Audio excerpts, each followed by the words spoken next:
Halo, nama saya Gabriel dari kelas 4C. Halo semuanya, nama saya Hana dari kelas 9B. Halo, nama saya Putri dari kelas 9B. Halo, nama saya Kezia dari kelas 10-2. Halo, nama saya Eugene dari kelas 10-3. Halo semuanya, perkenalkan nama saya Christian Nathaniel dari 10 TKJ 1. Saya sudah menyelesaikan membaca buku yang berjudul Kapiten Patimura. Saya terakhir membaca novel berjudul Bulan. Saya terakhir membaca novel berjudul Antares. Untuk sekarang, saya sedang membaca komik yang berjudul Windbreaker. Sedangkan untuk saya sendiri, sekarang saya sedang membaca buku Crime and Punishment karya Fyodor Dostoyevsky. Saya terakhir membaca buku biografi Lena Maria. Saya mulai suka membaca sejak kelas 1 SD. Saya mulai suka membaca sejak kelas 4 SD. Saya mulai senang membaca ketika saya di kelas 5 SD, sekitar usia saya 11 tahun. Saya sendiri mulai menumbuhkan hobi membaca sejak mulainya pandemi pada tahun 2019 kemarin. Saya mulai senang membaca berawal dari saya kelas 1 SD. Saya mulai membaca buku sejak saya kelas 1 SD. Melalui membaca komik, saya menjadi lebih kreatif dan lebih imajinatif. Dari membaca, kita dapat mendapatkan manfaat seperti dapat mendalami beberapa konsep seperti filosofi dan juga psikologi. Manfaat membaca buku bagi saya jadi mengetahui banyak hal di dunia ini. Manfaat membaca bagi saya adalah untuk mendapatkan lebih banyak informasi. Dari membaca, saya menjadi lebih kreatif dan memiliki banyak ide-ide. Manfaat baca buku bagi saya yaitu untuk menambah ilmu pengetahuan dan menambah referensi.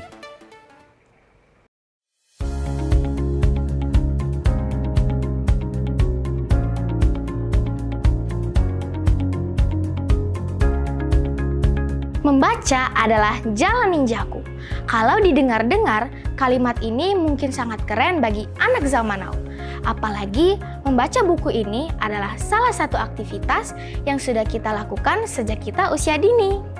Hampir semua buku kita baca pada saat itu. Contohnya buku komik, ensiklopedia, kamus, sampai media kabar dan media cetak. Tidak lain dan tidak bukan, itu karena kita ingin tahu banyak sekali hal.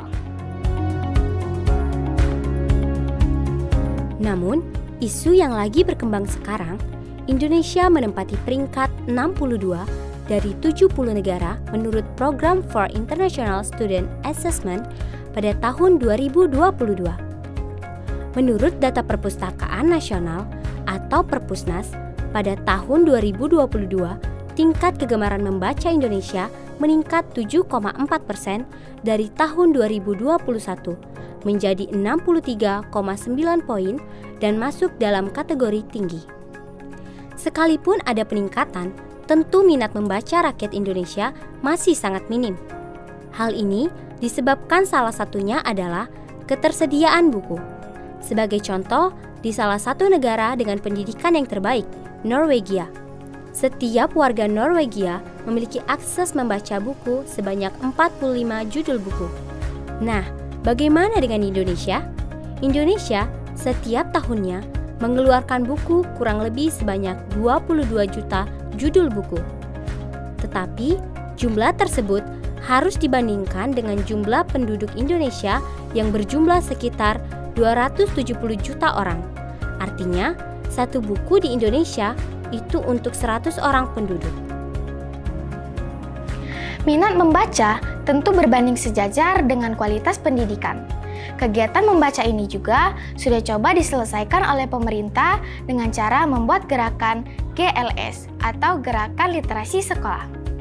Ini adalah salah satu strategi pemerintah untuk meningkatkan kualitas pendidikan bangsa. Beberapa kegiatan GLS antara lain adalah membaca nyaring, membaca mandiri, membaca bersama, dan membaca terpandu. Dalam dunia kreativitas dan inovasi, banyak tokoh-tokoh yang memulai kesuksesan mereka dengan membaca buku. Sebut saja Bill Gates, yang mempunyai Microsoft, Mark Zuckerberg, sang raja sosial media, Elon Musk, inovator dunia teknologi, Minat membaca membuat mereka menjadi sosok yang kreatif dan inovatif pada bidang masing-masing. Bahkan, kemerdekaan bangsa Indonesia diawali dengan kemampuan membaca sang proklamator Presiden Soekarno. Membaca membuat kita mengetahui banyak hal, dan membaca juga memiliki banyak dampak bagi kita dan masyarakat. Jadi, maukah kita menjadikan membaca adalah jalan ninjaku? Keterampilan literasi menjadi salah satu hal yang sangat penting untuk dapat bertahan hidup dan berkontribusi dalam era digital ini. Kita tahu bahwa keterampilan literasi terbagi beberapa keahlian. Salah satunya adalah kemampuan membaca dan menulis secara kritis dan komprehensif. Inilah yang menjadi salah satu fokus kami di Sekolah Metodis 2 Palembang. Kami sedang dan terus akan melakukan riset dan pengembangan untuk mengedepankan keterampilan literasi anak. Oleh sebab itu, di tahun pelajaran 2023-2024 nanti, kami, Sekolah Metodis 2 Palembang, dimulai dari tingkatan SMP, SMA, dan SMK, akan melakukan upaya transformasi digital. Setiap siswa-siswi baru akan diperlengkapi dengan alat elektronik berupa laptop atau tablet secara gratis. Perangkat digital ini kemudian akan digunakan untuk mendukung kegiatan belajar mengajar di sekolah. Hal ini berguna untuk mempersiapkan siswa-siswi terampil secara skill literasi dan digital untuk berperan di era teknologi. Selama 2 hari ke depan, kami mengadakan International Book and Word Creativity Innovation Day. Tujuannya adalah menjelaskan tentang inovasi pembelajaran yang telah dan akan Sekolah Metodis 2 lakukan, serta mengkampanyekan gerakan literasi baik. Mari terus mendukung perkembangan pendidikan di Indonesia. Sekolah Metodis 2, kami siap mendidik generasi digital.